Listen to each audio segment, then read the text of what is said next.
Hi friends, ఈ వీడియోలో మనం how do you prevent properties from being removed or added అని చెప్పేసి ఆబ్జెక్ట్ లో ఇది ఒక క్వశ్చన్ అనమాట. అయితే మనము యాడ్ అంటే ఒక ఆబ్జెక్ట్ లోపల యాడ్ ప్రాపర్టీస్ ని యాడ్ చేయకుండా రిమూవ్ చేయకుండా మనము ఎలా దాన్ని ఆపాలి అని చెప్పేసి మనం క్వశ్చన్ అడగొచ్చు అనమాట. అయితే దానికోసం మనం ఆబ్జెక్ట్ డాట్ సీల్ అని చెప్పేసి మెథడ్ ఉంటుంది అనమాట ఆబ్జెక్ట్స్ లో. దాన్ని వాడి మన రిక్వైర్మెంట్ అనేది చేయవచ్చు. అయితే ఆబ్జెక్ట్స్ సీల్ అనేది ఏం చేస్తుంది అంటే ఒక ఆబ్జెక్ట్ లో ఏముంది, నార్మల్ ఆబ్జెక్ట్ మనం ఏం చేస్తాము, కొత్త ప్రాపర్టీ యాడ్ చేస్తాము, అలానే ఉన్న ప్రాపర్టీని మనం డిలీట్ చేస్తాము. కాకపోతే ఇది ఆబ్జెక్ట్ డాట్ సీల్ అనేది ప్రాపర్టీని యాడ్ చేయనివ్వదు, కొత్త ప్రాపర్టీని యాడ్ చేయనివ్వదు, ఉన్న ప్రాపర్టీని డిలీట్ చేయనివ్వదు అనమాట. ఒకసారి ఇది ఒక ఆబ్జెక్ట్ డాట్ సీల్ వాడితే.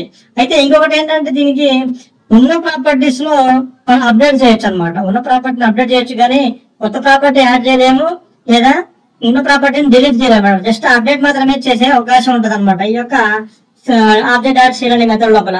అయితే ఫస్ట్ నేను ఒకటి ఇక్కడ ఒక ఆబ్జెక్ట్ తీసుకున్నాను, పర్సన్ అని చెప్పేసి నేమ్ రోహిత్ A36 తీసుకున్నాను అనమాట. దీనికి ఆబ్జెక్ట్ డాట్ సీల్ అని చెప్పేసి ఈ మెథడ్ ని ఇక్కడ ఇంప్లిమెంట్ చేశాను. ఫస్ట్ యాడ్ చేస్తున్నాను అనమాట. ఫస్ట్ ఇక్కడ యాడ్ చేస్తున్నాను. ఏం చేశాను, పర్సన్ డాట్ సిటీ అని చెప్పేసి ఇక్కడ సిటీ ప్రాపర్టీ లేదు, నేమ్ ఏజ్ రెండే ఉన్నాయి. సిటీ ప్రాపర్టీ నేను యాడ్ చేశాను. ఇప్పుడు ఏమైంది, నేమ్ రోహిత్ A36 ఇదే వచ్చింది అనమాట. కానీ కొత్త ప్రాపర్టీ అనేది యాడ్ అవ్వలేదు అనమాట.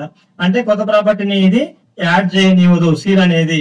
నెక్స్ట్ ఏం చేస్తున్నా, డిలీట్ చేస్తున్నా ప్రాపర్టీని. నెక్స్ట్ ఏం చేస్తున్నా, ఉన్న ప్రాపర్టీని డిలీట్ చేస్తున్నా, అంటే ఏజ్ ని డిలీట్ చేస్తున్నా. ఏజ్ డిలీట్ చేస్తే ఏమైంది, రోహిత్ A36 వచ్చింది మళ్ళీ. అంటే ఇది ఇక్కడ డిలీట్ కూడా కాలేదన్నమాట. ఇంకోటి ఏంటి, నెక్స్ట్ ఏం చేస్తున్నా నేను, మూడవది ఇక్కడ పర్సన్ డాట్ నేమ్ అని చెప్పేసి విరాట్ అని చెప్పేసి యాడ్ చేస్తున్నా. అంటే పర్సన్ నేమ్ ఉంది, ఇక్కడ నేమ్ రోహిత్ ఉంది. మళ్ళీ నేమ్ నేను ఇక్కడ ఏం చేస్తున్నా, యాడ్ చేస్తున్నా. ఇప్పుడు ఏమైంది, ఇక్కడ చూసినట్టయితే మనకి నేమ్ విరాట్ A36 అంటే ఇక ఆల్రెడీ ఉన్న ప్రాపర్టీ కాబట్టి ఎగ్జిస్టింగ్ ప్రాపర్టీని ఇది మాత్రమే అప్డేట్ చేస్తుంది. ఇది ఉన్న ప్రాపర్టీని డిలీట్ చేయదు, కొత్త ప్రాపర్టీని యాడ్ చేయదు అనమాట. ఇది మనకి ఆబ్జెక్ట్ డాట్ సీల్ అనేది ఈ మెథడ్ అనమాట. చాలా చాలా ఇంపార్టెంట్ మెథడ్ అనమాట మనకి. అయితే మనం దీన్ని ఆబ్జెక్ట్స్ ని ఎప్పుడు వాడతామంటే ఇలాంటి మెథడ్స్ ని సెక్యూర్ గా ఒక ఆబ్జెక్ట్ ని సెక్యూర్ గా ఉండటం కోసము, అన్వాంటెడ్ మోడిఫికేషన్స్ ప్రివెంట్ చేయడం కోసము, అలాగే సెన్సిటివ్ డేటా ఉన్నప్పుడు మనము ఇలాంటి వాటిని యూజ్ చేస్తాం అనమాట.